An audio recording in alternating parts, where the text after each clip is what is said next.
we're recording. All right, so we're going to do composition of functions now. Okay, this is a little bit trickier.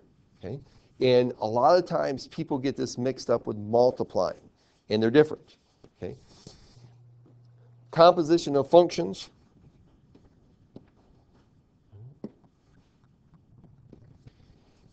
It says the composition of functions f and g is noted by f circle g of x. Now, it's read f of g of x, and it looks like this too. So I've got f, if I see f circle g of x, it means f of g of x.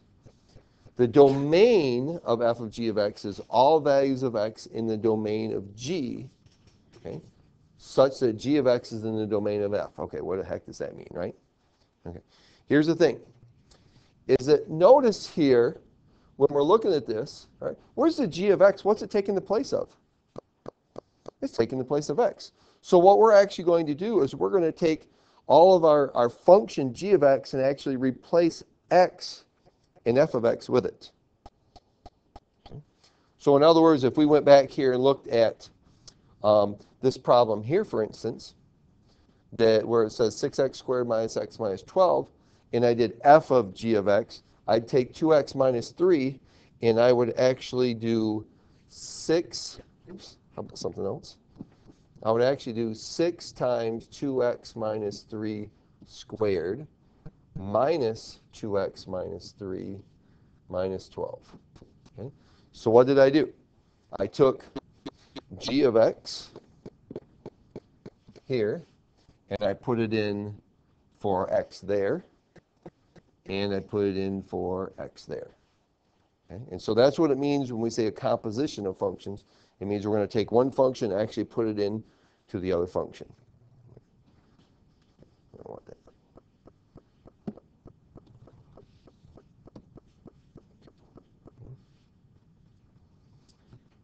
So here it says to find that they want us to look at f of g of 1. So that means, first of all, I'm going to find g of 1, and then I will use that answer to find f of whatever that is. So if we look at this, here's the function g here. Right? If I find g of 1, I would get the number 4. And then when I do put 4 in for x and f, then I'll end up getting 8. So it's kind of tricky, and as we do the problems, it'll make a little more sense. So the order of operations, the order of function operations is the same as order of operations for numbers and expressions. To find f of g of 3, first we'll find what g of 3 equals, then we'll put that number in for x to find what f of that number is. Like I said, one thing, be careful, okay, composition, it does not mean to multiply, right? These two things are not the same. So we're going to evaluate composite functions here, first of all, in example 3. It says g of x, or given that f of x equals 2 to the power of x, and g of x equals 7 minus x, they want us to find each value. So it says find f of g of 4. So the first thing we got to do is find g of 4. Okay. So that means I'm going to do 7 minus 4. So I took g of x and replace x with 4. So we get 3, right? Okay. So basically, with the order of operations here, when it's a composite function, you're working your way from the inside out. Okay? So now I'm going to find f of 3. So I'll take this number 3 then that I got, and I'm going to put it in there for x. So we'll do 2 to the third power equals 8. So f of g of 4 is equal to 8.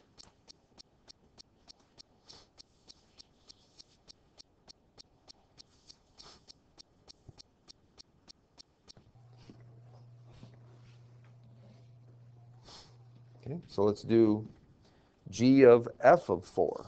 Okay. So I'm working my way from the inside out. So I'm going to do f of 4 first. Once I found that answer, then I'll put in for x and g of x. So f of 4 would be 2 to the 4th power. And what's 2 to the 4th power? 16. Okay. And then I'm going to take that number then and put it in for x and g. So we'll get 7 minus 16. And our final answer is 9. So g of f of 4 equals 9. Negative 9, like you said. Yep, negative 9. Thank you very much. Okay. Right. So you're working your way from the inside out when you're doing these then. Okay. So go ahead and so we can use algebra expressions as well as numbers as inputs into functions. To find a rule for f of g of x, we're going to substitute the rule for g into f. So basically, we're going to do what we just did, okay? But we're going to use the whole function to do it instead of just a number.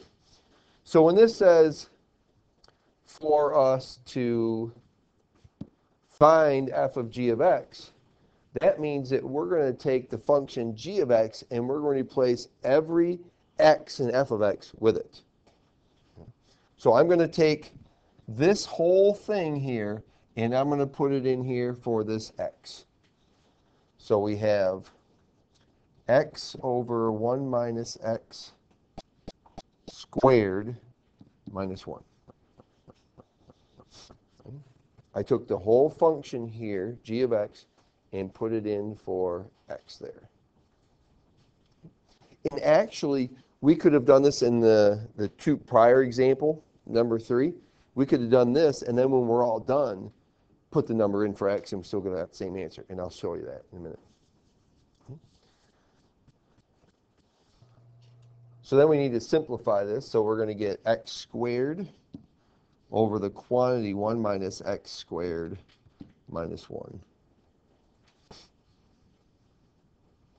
All right, and we are going to simplify this. All right, going to do a little bit of work with fractions. So we need a common denominator, all right? What's our common denominator going to be?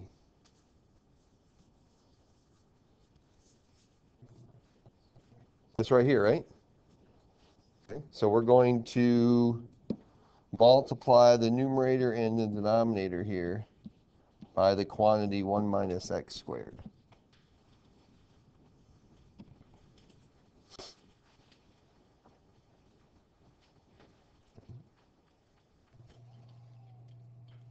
So we have x squared minus, and we're going to leave it just like that right now. We're not going to multiply it out. We'll leave it like that. Okay.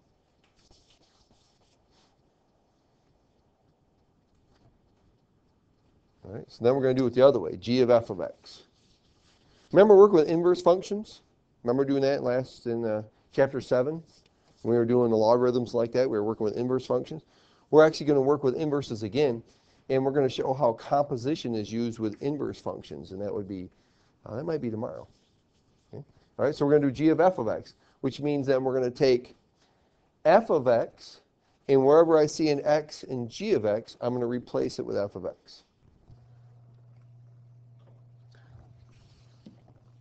So we have the numerator is an x, so in the numerator I'm going to have x squared minus 1.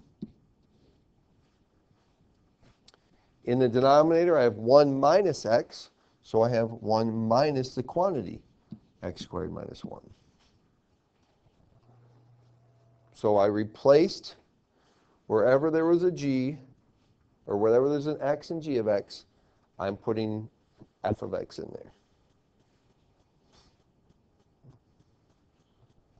So numerator, x squared minus 1.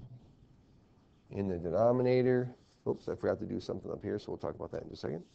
And then the denominator, we have to simplify this, so we're going to have, let's see, this is 1 minus x squared plus 1, right? So we're going to have 2 minus x squared in the denominator.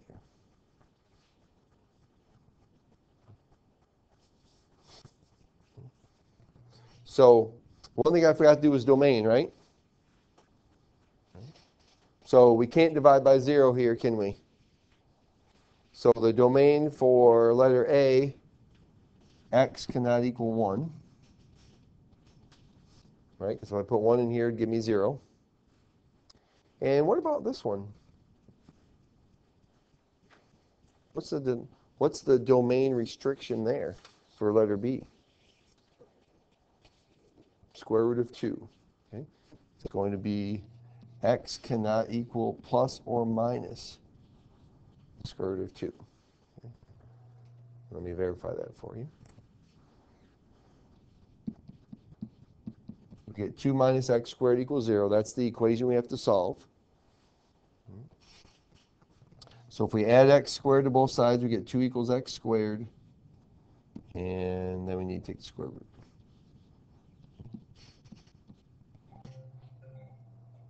Sweet, that's cool.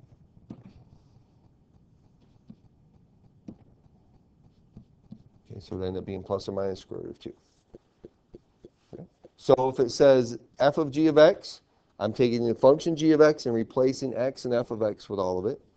If it says g of f of x, then I'm going to replace all of the values of x and g of x with f of x. All right, so let's go ahead and...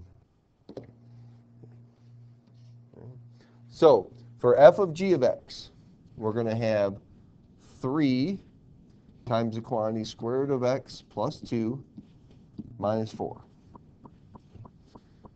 Now, can I do 3 times the square root of x? How do I write that? Okay, 3 square roots of x, right? Can I do 3 times 2? Yes, and I can because this 2 is not under the radical, is it? Okay, it's outside. So we have plus 6 and then minus 4. So my final answer is going to be 3 square roots of x plus 2. Now, we can't take the square root of a negative. Can I take the square root of 0? Yes, I can. Right? Can I take the square root of 4? How about 9?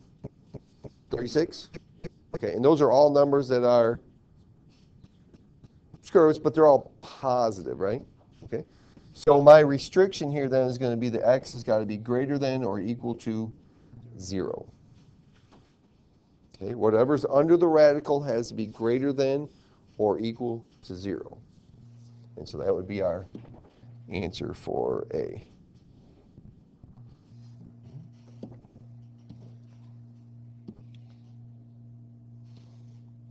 Okay. Let's look at B, g of f of x. So now we're going to take this 3x minus 4, and we're going to replace the x and g of x with that. So we get square root of 3x minus 4 plus 2. Okay. Can I simplify that? Can I take the square root of 4? I could if it just said square root of 4, but because there's a sum or difference here, you cannot simplify this 4. Okay? It would have to be like this. Something like that where I could actually do the square root of 4 and the square root of x minus 3. So because there's a sum or difference there, can't do it. That's done. Okay? Now I have to take, for my restriction, I have to take 3x minus 4 and say that that has to be greater than or equal to 0. So we'll add 4 and divide by 3. So x must be greater than or equal to 4/3.